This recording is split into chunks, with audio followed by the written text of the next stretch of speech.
Wow, what a lovely day for a coffee and ciggy at my favorite M-Mart. What the fuck?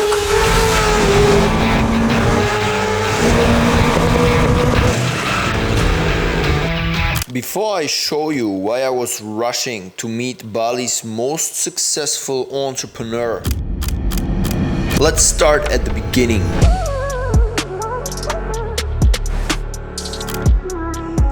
Alright, let's give some context. We're here in Bali. It's of course amazing, but my theory is that nobody on Bali is actually getting any real work done. So what we're gonna do is we're going to explore the myth of the matcha latte drinking and yoga session doing wannabe entrepreneur on Bali. But we're also going to visit my richest client who seems to be in Bali, and I think they have a massive villa. So we're gonna go there. Gonna check it out. It's top secret, so I hope they even invite me, and we're gonna see how he deals with it, because I honestly can't imagine building a company from Bali because there's constant distractions. It's like you can go to the beach club, you can go have coconuts. It's so easy to get sidetracked, which is why I honestly prefer just sitting in Warsaw with my ass and just working, being focused in the office with some people around me. But this guy honestly is making so much money, and they're making it work with their company. They do have a lot of employees here, and I think they're doing workations or whatever, so it's like they have some magic sauce that made it work for them. That being said, we're first going to meet a friend and see what he's up to. Bye bye. Yo. Are you good? How's it going, man? What are you training?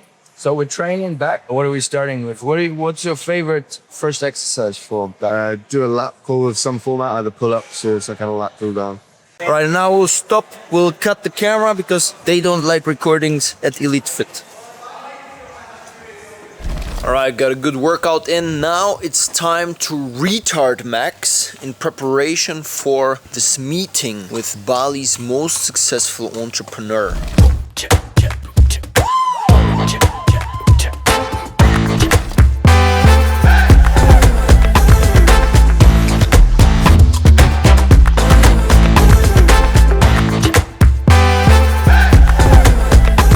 So we're here in a nice villa. Many people don't know, but Jan, he just showed up in Bali and he visited 2 or 3 villas. He actually asked at the airport, like, where's the biggest villas? Show me, please. Then he found one, like, very desperate Indonesian that just said, okay, let me just take the guy. First villa that he saw was this villa, massive one. He just bought it on the spot. The guy is crazier than Togi. He just throws money at things and solves problems like this. All right, now it's a good time to sit down. Very nice villa. Of course, thanks for the little tour. I wonder though if you're getting anything done here. Because for me, I don't believe it. You need to really convince me, because for me, I've been in Bali a couple of times, and every time I'm here, this time I notice it more than ever, that it's very hard to be as efficient as I'm, for example, when I'm at home in Warsaw, because I don't have my usual routines. There's like small things here about the island life that kind of always pull you out to make you less productive. So I'm really here, not as a friend, but as someone that is trying to ruthlessly take information from you. Perfect. And use it for my own benefit. Okay, so I think that first of all, Bali is a place with a lot of distractions. Yeah, keep For example, like jewelry, very distracting. Yeah. Could be little details, could be a lot that is distracting here. In the end of the day, you have to stick to your routines and build the routines first. So the first thing was that we made sure that we don't have to go out for eating and the cook is coming and cooking here. I think the most important thing is that everyone is coming to us. It's like me. Yeah, so What even the you, fuck, even man? you are coming to me to film this here. I'm not going somewhere, sit in some cafe. We just do it at my home. This is the secret. There's so many distractions, but I just don't see them. I've never been to Uluwatu. I've never been to Ubud. I'm not going to swim with the dolphins. I don't see girls in my gym because I'm going to a fight sport gym. I think being productive, you have to have routines. You have to have the accountability. My business partner here is with me. We have employed people coming to our place every day, and we just have German schedule that starts around 2 in the afternoon here. After that, it's just very routine work and 0 distractions. Yeah. And also no alcohol. I mean, drugs are not allowed here, but I don't take it at all. I think that you can get distracted here super easy if you want to, but it's a decision. to not get distracted and stick to your plan. So, of course, we all know you're superhuman, Jan, but now stop the cap. If you compare here and let's say, like, you used to work in like Munich, right? Frankfurt, Warsaw. or like Warsaw, how do you compare it? I think it's much better in Europe because first of all, it's not so hot. Yeah. Sometimes it's really, really hot. And if you have air conditioning, sometimes even it's fighting. If you're with 3 people or 4 people in the room, it's crazy hot here. So Warsaw is great, but also gray. Yeah. It rains a lot. Munich, nice, but still same. If you really schedule something here, there's German time and there's Bali time. And Bali time is just roughly in the afternoon or maybe today. Let's say 1 p.m. It's very difficult that someone actually arrives on this time. So we have to sometimes wait. Sometimes they're half an hour early, which is okay. Which is also why you didn't even wear your watch before the interview. What? Yeah, that people see that I'm richer than you. Yeah. Just to show. But I have some crypto shirt. Like this could, maybe I bought this very early Yeah. and I'm like super rich. You bought the shirt? What is it worth now? Yeah, the shirt easily 100x in value. Wow, it's very impressive. Yeah, thanks, man. Don't buy $11. crypto, guys. Buy crypto merchandise. That's how it works. Let's go deeper into this topic. I mean, you're here temporarily, right? But been going here for a couple of years, as Yeah. far as I remember. Where do you go next? I guess you've been looking at Germany, at Poland, also other places. I mean, in May, I'm going to Germany to visit my family, Very important, guys. especially my parents, my grandma, my sister. I miss them a lot. Then in June, I will be in Poland for 5.5 months. I think Poland actually is the greatest country in Europe right now. I'm not getting any money from the government, but I'm Poland's heaviest promoter. But if the government wants to by any means like sponsor us, we're always open. The emails are always open. Yeah, I would buy a t-shirt with a Polish logo on it or something. 100%. 100%. So I'm a big fan. I don't speak a word Polish like you. So, but I love it. It's my favorite country in the world. In the world. In the world. Fuck Switzerland. For people who have no clue about Poland, like what are the, let's say, top 3, 4, 5 things that made you commit to go there now for like 5 months, which is like a big move. Many people, also like Germans, oftentimes I tell them I live in Poland or I go back to Poland and they're like, what the fuck, like what's there? That's funny because usually when I say, oh, I'm going to Poland or I live in Poland, people like, ah, yeah, I know why. But they don't. The main reason is that because it's safe, it's clean, the food is amazing, and people really look out for each other. So I think in Germany, we are missing out on that people really have this community. But I even had this situation where something happens to strangers in the public and other people are coming after them and saying, like, hey, are you okay? Like everyone takes a little bit more care about each other and they're just more taking care of their country.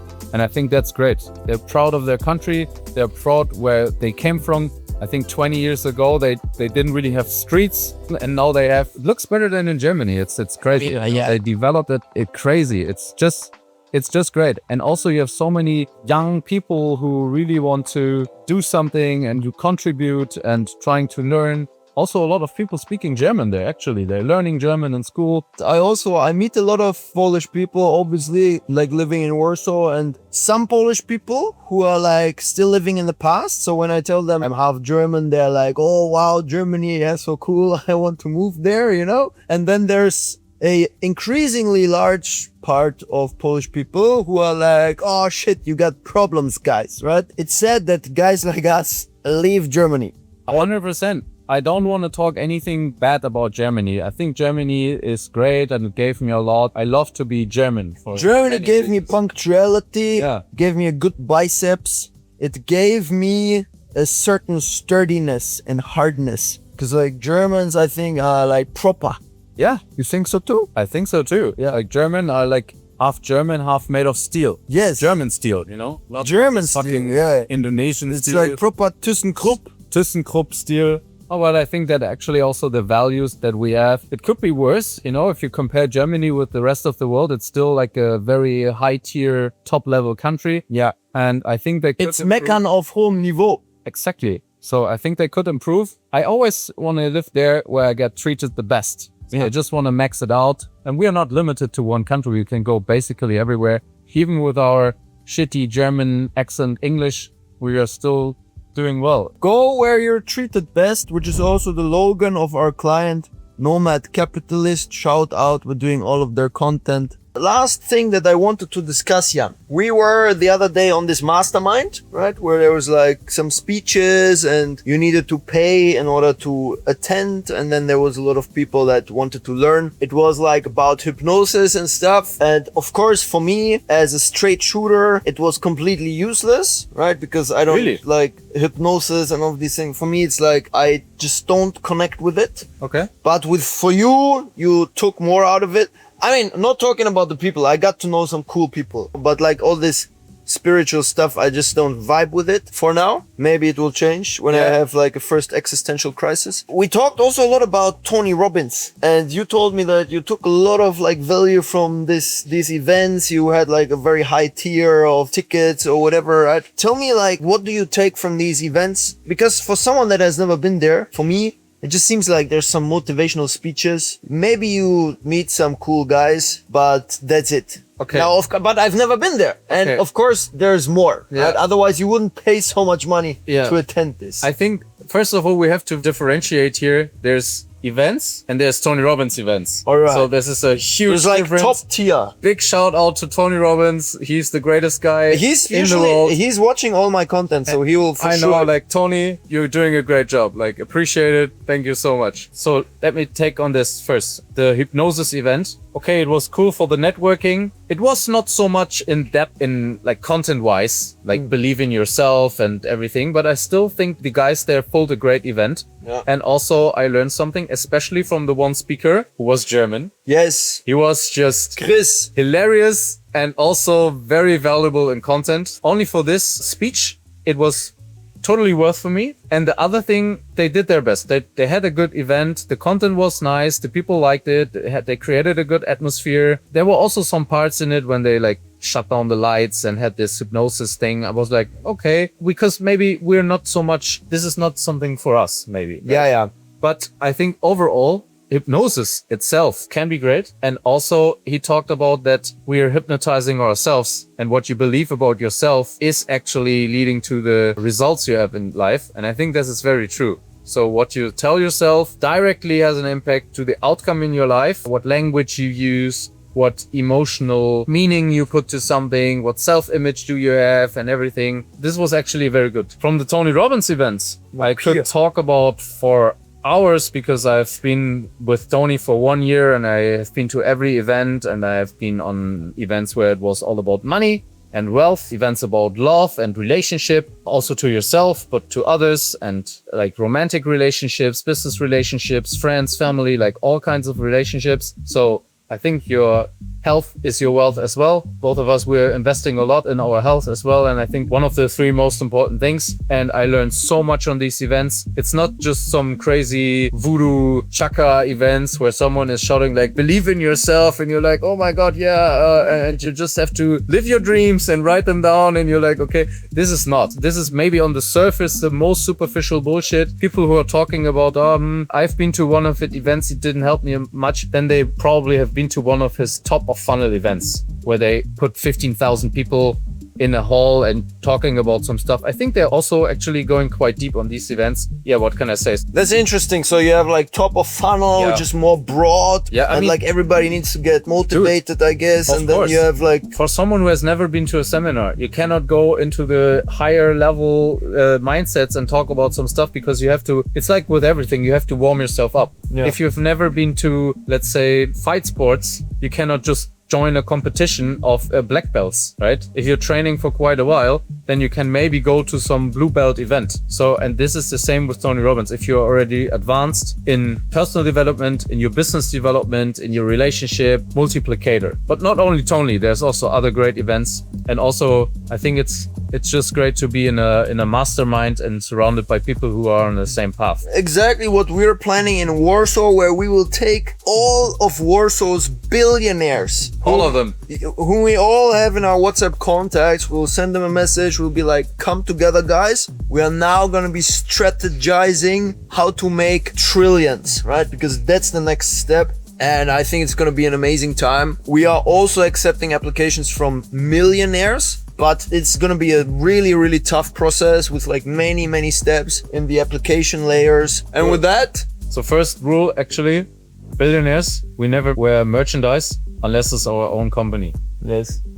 Quick win for you. Yeah, all right. I'm an investor in this. Okay, then it's okay. So then it's fine, right? Then it's fine. Yeah, all right. Good. Then let's have some food, man. Great. I forgot that you like so much this blue. Not all of them, but I think there are some. We're late as fuck. I just woke up like, let's say, 45 minutes ago. It's early in the morning. The freaking AC broke down, so I needed to repair it, and I have so little time left now to go meet our client. And it's an extremely important appointment, and I don't want to be late, but I am probably going to be late. So now I'll get dressed up, we'll go first meet him at the villa. Not sure I can record, let's see. And then go to the gym, and then go to a restaurant or something like that. Let's go! Fuck, we're late!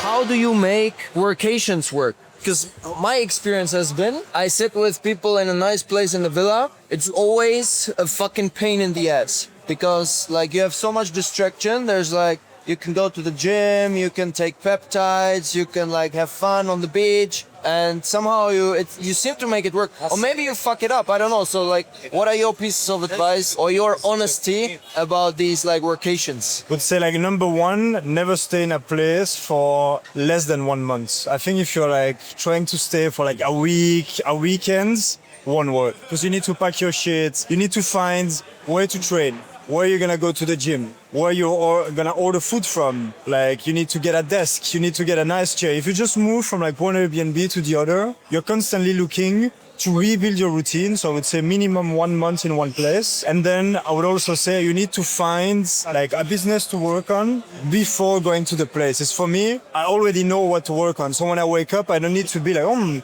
what I'm gonna work on today. I know exactly what needs to be done in the business, so it doesn't disrupt my routine too much because I already have my action items I need to work on. So what I want to do is having 3-4 places from which I'm constantly rotating, where I know exactly where I'm gonna go for the gym, where I'm gonna rent my desk, like where I'm gonna order food from. And so for us, the places are Barcelona, Cape Town, Bali. I arrive in Bali, it takes me less than 24 hours to get into my routine because I already know the place. Yeah. So I think what can also destroy your routine is like trying to discover new places constantly because you need to kind of rebuild your routine in the new place. Also, traveling with other people who are also working. So it's like if you're working, but everyone else is just hanging out and having fun, and it's super hard to like stay focused. But if everyone is locked in, you go to the gym, everyone is working, everyone does the 9 to 5, then it's like very easy to stay in the rhythm, discuss things, and not be like constantly distracted by partying and doing this and going shopping and going out. So I think also if you do a workation, traveling with people who are also working.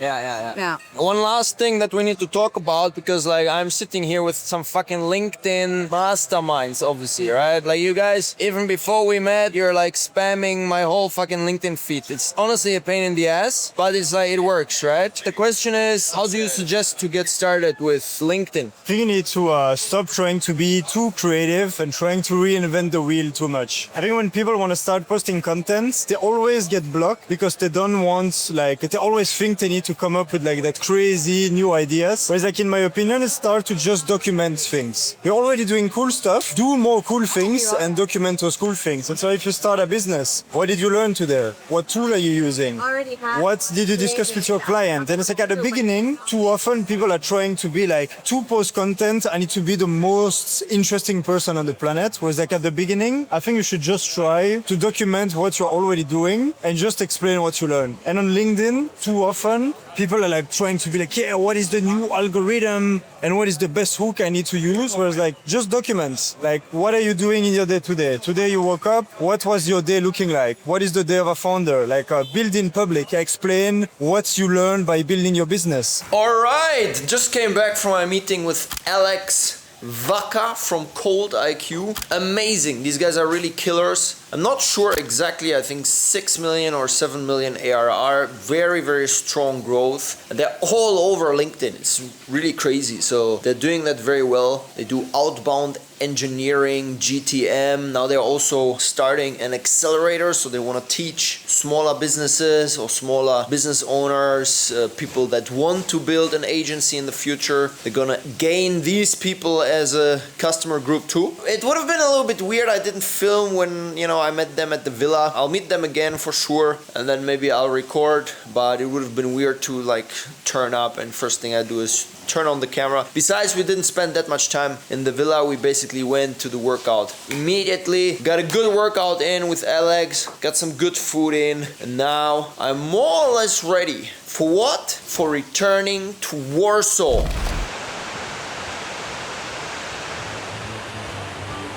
What is going to be the first thing you're gonna do once you're back in Warsaw? Once I'm back in Warsaw, the first thing I do is I go to Bar Mleczny and I eat chicken with rice. How many kilograms are you going to push in the gym once you're back? I'll try to get up to 120 kilograms of body weight. And how much MRR did you manage to produce while being in Bali? I don't know actually, but sooner or later we need to get to 1 million MRR.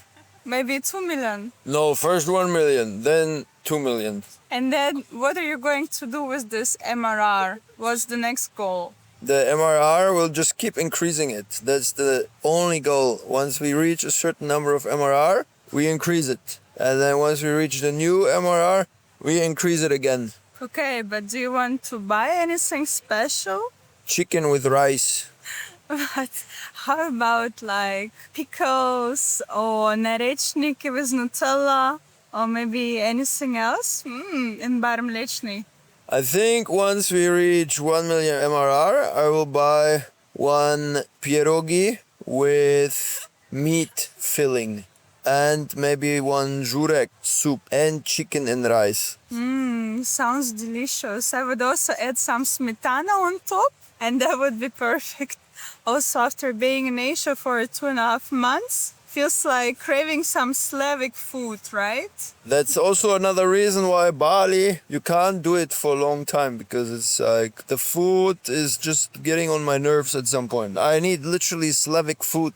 Just like potatoes, meat, clean, like mom cooks it. Yeah, this sounds nice. Very lovely. I actually heard that while you've been here in Bali, you came up with another business idea that you're currently already working on. It's like YouTube automation website, right? Can you tell a little bit more about it? Yeah, so it's called AutoYT, and basically it creates YouTube videos with the click of a button for businesses. So of course these YouTube videos are not as good as the videos that we do with my agency Channel Craft, so it's not like Hollywood blockbuster kind of quality, but these videos are pretty sick, they're pretty good, and they are good enough for 90% of businesses out there. And the 10% of businesses that want even better videos, they can work with my agency Channel Craft. And with AutoYT, you literally just click a button. You enter a couple of pieces of information about your business and your goals. Like what should these videos achieve for you? Should they help you gain clients, gain visibility? And once you have that, bam, it generates videos for you. Okay, this sounds really amazing. For example, I want to start a YouTube channel in interior design. I just download AutoYT, get subscribed, and then I just write like generate me like 5 viral ideas for YouTube, and then like I choose my voice, and then I say what I want to see on that video, and that's it.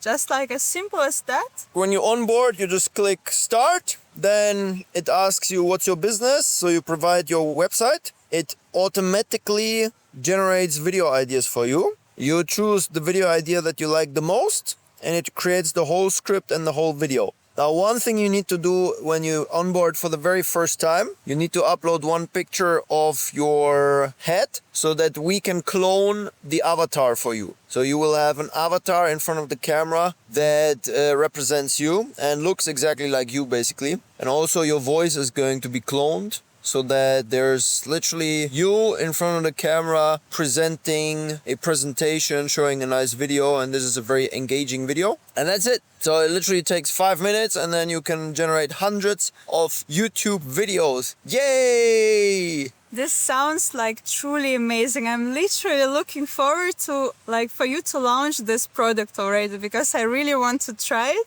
And I really if one day I decide to make my YouTube channel, for sure I'm gonna use Auto YT for that. So please, can you launch it as soon as possible? Lastly, do you have anything to close this speech, to close this Balinese chapter of your life? I miss pierogi.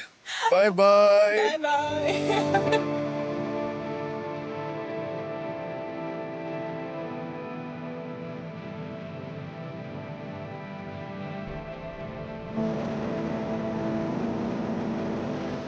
Alright, not much more to say except for we're on our way to Warsaw. I left Bali and I'm so much looking forward to it. We're gonna lock in the next episodes. See you in Warsaw.